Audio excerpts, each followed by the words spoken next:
All right, so we're looking at more Crimson Desert gameplay. Let's get it. Let's get it. This game is going to be trippy. Somebody called it in my comments. Somebody called this a particle effect simulator. It would be easy to take a I'm quick like, look fair, at Crimson Desert fair. and assume it's another fantasy action game where you hack and slash your way through enemies with repeated presses of the attack button. And if you equip your protagonist, Kliff, with a sword, you can certainly do that. But tap two of your controller's face buttons together and he'll lunge, thrusting the blade directly forward. If you then press both the light and heavy attack buttons at the same time, he'll transition into a powerful, magic-infused overhead slam, bringing his sword down in an arc of dizzying particle effects. Look, even he mentioned it. There's more than one way to swing a sword, basically, and that applies to everything in your combat arsenal. Transition from aiming a bow into a dodge roll, and you'll trigger a brief window of medieval Matrix slow motion, perfect for scoring a headshot. Cast a spell at the apex of a jump, and you'll launch yourself into the air, riding the energy of the magic's blast. And, in perhaps the most entertaining example, hold two face buttons in conjunction with shifting the direction of the left analog stick to unleash a variety of increasingly amusing wrestling moves. Yeah, that's what I can't wait for. Human hammer throws. I can't wait to do the wrestling moves. For this month's IGN First, we spoke to the design team at Crimson Desert developer Pearl Abyss to learn how they crafted this deep, multi-layered combat system. The very first thing they said was both surprising and helped contextualize everything. One of the key inspirations for Crimson Desert's combat was retro arcade games like Samurai Showdown, Final Fight, and King of Fighters. Suddenly, all those multi-button combos and link moves make much more sense. Yeah. But those fighting game combos are not necessarily the thing that Pearl Abyss intended to replicate. The team cites the strong sense of impact that comes with each blow, both inflicted and received, as a key aspect they wanted to capture. That's clear not just in the visuals, but in the crunchy audio. Yeah, the sound design is on point. I'm not gonna lie. The sound design team directly references Capcom as an inspiration, but across the 10 different boss battles I've fought so far, plus plenty more skirmishes in the open world, it's clear that there's more to it than that. Fighting game characters have access to many different moves that can be chained together to create unique approaches and strategies. Open world games, on the other hand, typically have a much more restrained moveset, a dodge, an attack, and a counter, for instance. But despite being a fantasy open world game itself, Crimson Desert's long list of combat moves seems to be gunning for the breadth of options that fighting games thrive on. Kliff's ever Hold on, I gotta give me some coffee. I had no coffee left, so I had to order me some Dunkin' Donuts, man. expanding ability tree means there's a multitude of ways to approach any fight. It's not just ranged versus melee, but the more minute choices within those options. Will you weave kicks and suplexes into your sword fight, channel lightning down your blade, use whistling arrows to summon artillery strikes? The important takeaway here is that Pearl Abyss refuses to provide any real strict definition for Crimson Desert's combat system. Unlike something like Batman Arkham, there's no rhythm or pattern to follow. The combat team told me that they had no interest in creating a game where you have to respond to on-screen prompts by pressing specific buttons, the kind of system we've seen in games like Mad Max, Shadow of Mordor, and both Marvel's Avengers and Spider-Man games. Yeah. Instead, the studio aims to fulfill a player's fantasies by allowing— Yo, side note, Marvel's Avengers was supposed to be so good, bro. I was so disappointed in that game, and I played that shit till the wheels fell off. I tried my hardest to like give the game a chance and keep trying the new characters as they came out, but it just wasn't it, gang. It just wasn't it. allowing them to do whatever they want in any situation. That arguably makes Crimson Desert's approach to battle a bit loose, and for some, the distinct lack of rules or rhythm may be frustrating. There are no Suicide hard Squad counters for particular enemies, for instance, nor any kind of strict rock-paper-scissors relationships between different attack or defense types. A particular weapon may be stronger against shielded enemies, for instance, but there's no requirement for you to use it. The same applies to bosses. While they certainly have attack patterns that can be memorized and weaknesses that can be exploited, Pearl Abyss has no interest in demanding you pay attention to that. The team believes that any method of attack should be valid. Get active. Well, within monster bites and amazing. Hold that.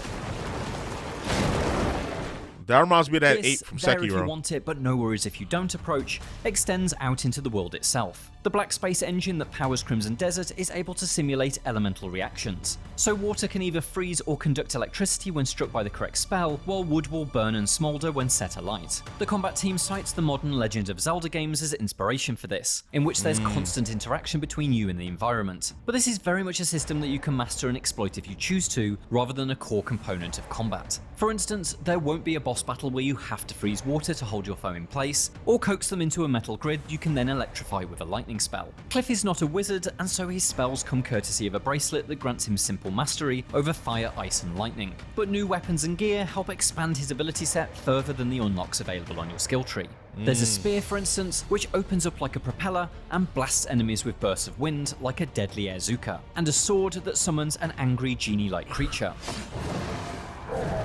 I like that. The further you progress though, the wilder these options become. Kliff is able to ride a number of mounts, which in the early hours are simple horses with no remarkable talents. But head into the territory held by the Black Bears faction and you'll be able to saddle up on a massive grizzly, which can swipe at foes with sharpened claws, effectively thinning out herds of barbarians. Fast forward a few hours and things become stranger still. Your simple horse could be traded for a raptor. Yes, you can ride on the back of a literal dinosaur. If you prefer your scaly mounts to fly and breathe fire, then Crimson Desert also has that covered too. Fantasy's most important creature is present and correct here, and in the game's later hours you'll be able to command Tristar the Dragon, who will swoop in at your beck and call. But that's not the wildest option. Dispelling any notion that this is a typical high fantasy video game, in Crimson Desert, you can pilot a mech.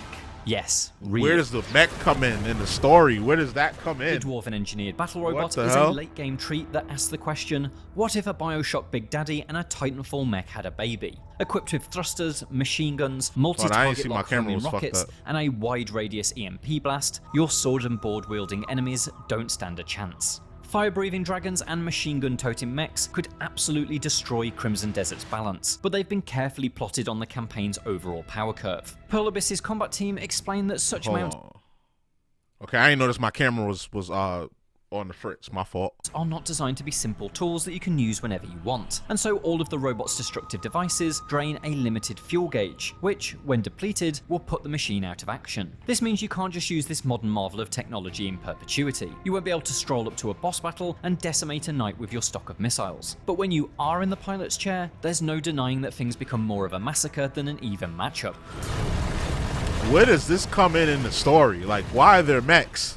Pearl Abyss What's is going happy on? with this power spike though. The team considers it something of a present or a reward for players who have progressed so far into the game. As you can see, there is a wide range of combat options to say the least, and that brings us back to the fighting game comparison. Something like Street Fighter is arguably the inverse of Dark Souls, as in a From Software game, the true challenge is learning everything about your enemy and then attempting to exploit that, whereas in a fighting game, the challenge is to learn everything about your character and master their moveset. Pearl Abyss subscribes to the Street Fighter approach, and explains that the goal is for Crimson Desert's difficulty to become increasingly more manageable the more you master Kliff's abilities. That's easier said than done though. Like a fighting game, there's the sense that every one of Kliff's actions has an alternate version if you combine it with the right skill.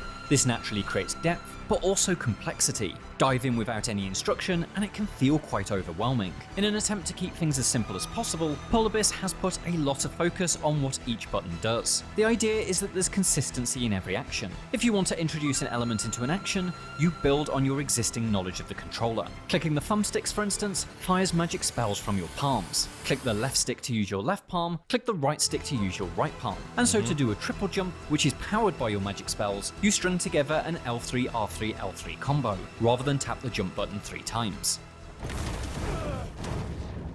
At first glance, Crimson Desert certainly looks like many other open world games, and that's not an unfair comparison. As we'll explore later in this month's IGN First, there are plenty of genre staples here, from puzzle dungeons to faction quests to bounties posted on the town bulletin boards. In totality, this is not an unusual game, but zoom in on the combat and you'll find quite an unusual beast. It's built atop the classic staples. There's still dodges and parries and regular attacks, but never before have I played a medieval fantasy game where I can chain Spider-Man's swing into Batman's glide into a ground pound that's delivered like Sonic the Hedgehog doing his best Hulk impression. In short, it's safe to say that Crimson Desert is trying something different. For more from Crimson Desert, check out our exclusive gameplay videos, and be sure to stick with IGN throughout the entire month of October for even more insights into this fantasy open world adventure. Beautiful. Beautiful. Look at Crimson Desert. Crimson Desert, we get another look at the game. This video dug more into the combat systems. There's button combinations that you have to master to use different moves. So you can use like the wrestling moves. You can change your weapons. and each corresponding button command has different moves attached to it. And he has this gauntlet that allows him control over ice, fire, and electricity. And there's also weapons that have specific ability. Like there's one weapon where after he defeated the boss, where it's a sword that summons like a spirit behind you to attack behind you to put more weight onto your attack. That move right there is controlled by the R3 and L3 buttons, so you can combo off of that as well. You can jump all the way up, glide, smash into the ground. This combat system is gonna be awarded. All right, so you already know the vibes. Like, comment, subscribe, all that good stuff. It's your boy JusticeXFalls, and we out. One.